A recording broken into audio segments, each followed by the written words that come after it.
Now it's time now for the Eric Kendricks Show, brought to you by Keurig and Dr. Pepper. It's the G-Bag Nation here on the Fan. And a good afternoon, sir. How the heck are you? What's up? Well, we're trying to preview Washington here. Let's start here. How do you like this 3 games in 11 days turnaround around the holidays? Is this a weird deal, or do you like all the football? It's a challenge physically, mentally as well, honestly. But at the same time, there's always like a little stretch during the season that's more difficult than others. So just got to buck up. Yeah, and then with this Washington team, for the season, 6th ranked offense in all of the NFL. Recently, over the last month or so, Jaden Daniels' completion percentage coming down like 25%. It's under 60 now. Do you feel like, though, this Commanders' offense is one of the best you're going to face, or how would you preview them for us? It's a lot of moving parts, a lot of weapons everywhere. Obviously, he uses his legs as well, but it's definitely challenging for sure. What do you think overall about Jaden Daniels? Like rookie quarterbacks, do you kind of lick your chops when you're going to go up against them, or is it kind of like this dude's special? This is a little different. No, he's showing that he's throwing the ball, he's spreading the ball around. He's taking time in the pocket at times, and it's not really like you don't see that panic you kind of see in some rookies. This quarterback's a hard position. So you're seeing a lot of poise and a lot of confidence with these routes throwing them. Can you tell, like, the first time you see a rookie quarterback, like, how poised he is, what his decision-making is, and, like, kind of project what you think? Or how much does that change from, like, time 1 to game 10 that you see some of these guys? Yeah, I feel like it just depends, how the flow of the game is going. If you get to him early or not. We haven't even got, the communication. I don't know. It's a flow that we get into. It's the back and forth. But I'm excited to see what it's all about. Where does FedEx Field rank amongst the worst stadiums you've ever played in? Man, I'm not going to answer that. No. But anytime I get to go out there and play, it's a special day. How about that? Last year Zach Martin was telling us there is a redeeming quality about the stadium. There's something about the amount of stalls, like bathroom stalls, in the road locker room or something like that. So certainly something to take advantage of. Oh yeah, anytime you need to get in that bathroom, it's it's always people are always fighting for those stalls. So anytime you can get a plethora of stalls, it's a good thing, I guess. It's hard to talk about other team stadiums, though, when things were falling off yours Monday night. You weren't in harm's way, were you? I wasn't. I didn't hear about it until later, like I always do with everything. So you guys beat me to the punch at all times. But it seemed solid when I was there, so I don't know. I know, dude. I'm sorry. We were talking about maybe having the roof open, and you didn't even know it was open, and then, boom, we missed the opportunity to do it. It did look beautiful for the small amount of time that it was open, but Eric brought up Zach Martin to you. He apparently got punched in the throat. Ooh. Have you ever been, like, with the throat punch during a game? Is that the worst place to get hit? Oh, my gosh. A throat punch is, like, debilitating. Wow. Sometimes you get punched in the throat, and it's like you feel like you're going to die. It's like you can't breathe at all. And then there's other times where you get hit in the throat and you're just like gagging for like the next. I mean, I remember one time in college I got hit in the throat and I remember just gagging for the whole series. I just like, and I didn't want to come out, but it was like I was just gagging because it was, it's bad. A chin shot, like a chin shot, throat shot, bad. Yeah. How often does that happen? A throat shot is usually with like someone's hand or someone's arm. The severity could be different. When it happens bad, it's bad. But a chin shot, like someone's helmet kind of getting under your chin, those ones are crazy. That's how the knockouts usually happen, right? It's not from a helmet hit, but a jaw underneath the face mask? No, I've been hit with a helmet, like just sneaking under, like you're kind of like in a compromise, your head's back, and you get hit with a helmet underneath your chin. Ooh. It's only happened a couple times in my career, but like your whole chin is bruised.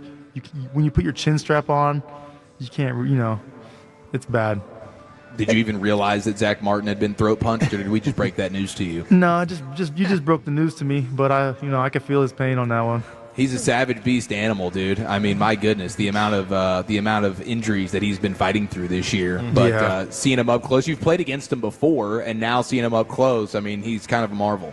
Mm-hmm. And then, just his consistency, throughout the years is just something to be, you obviously are in awe of. You know what I mean? It's a hard position. The trenches, every time, every down. Hats off to him. Hey, Eric, are you a fan of calamari? Calamari? Yeah. You a fan of that, of the appetizer calamari? Yes. Okay, we're having a discussion right here. Eric believes that you have to put lemon on the calamari. Like if it's at the table, Yes. he immediately grabs the lemon and squeezes it over all the calamari before everybody dives in. Yeah, so I think there's a rule. It's like as soon as the calamari hits the table, somebody has to grab the lemon right away. Thank you. But Eric, what the Yes, heck? But you must look to a couple people at the table and be like, does everyone care for lemon? Everyone's good on lemon? And then once everyone gives the nod, then you proceed to squirt it all over the calamari. Okay. I thought you said Kyler Murray at first, so calamari, Kyler Murray. Calamari. There you go. I need to be better pronunciation guy here. But, yeah, Eric immediately goes, I mean, he doesn't even acknowledge that he just goes right to the lemon and goes for it. And we were all saying, no, you can't do that. No, I agreed. I think that the lemon on the calamari is a must.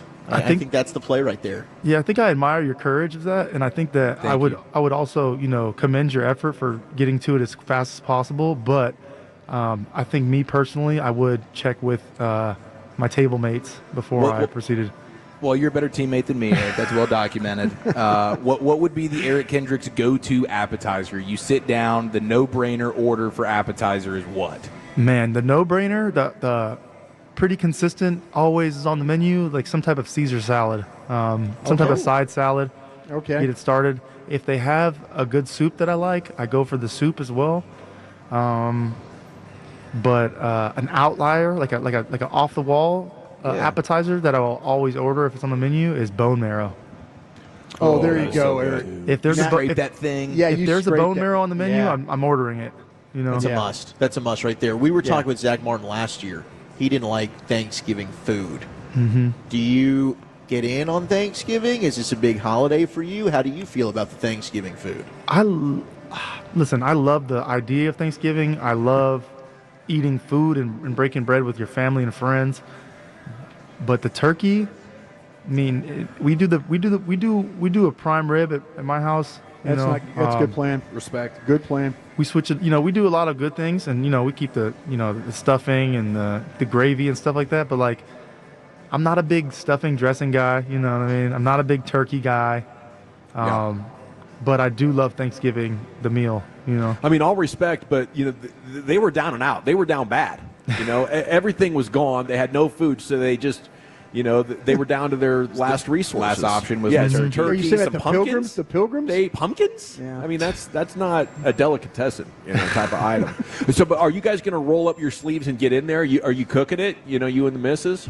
The missus is she actually left town. So I'm trying to find a place to be for Thanksgiving. We'll see.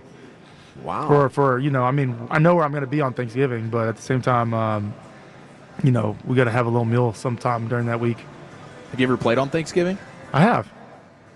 It's a fun, different kind of. I'm assuming you didn't get the turkey leg then. You probably would have said thanks, but no thanks. I kicked ass today. Yeah. Somebody else can have. I'm really leg. not a fan of the stuff. I'll pass. The turkey leg, no. Aaron Andrews says, here, and you're like, no, Aaron, I can't do that today. No, it's one of those games where it's just like, you grew up watching it. It's Thanksgiving football. It's just one of those things. In the NFL, it's cool. Well, speaking of wings, how's your shoulder? Shoulder's doing good. Been on diligent on my rehab. Just staying strong with it.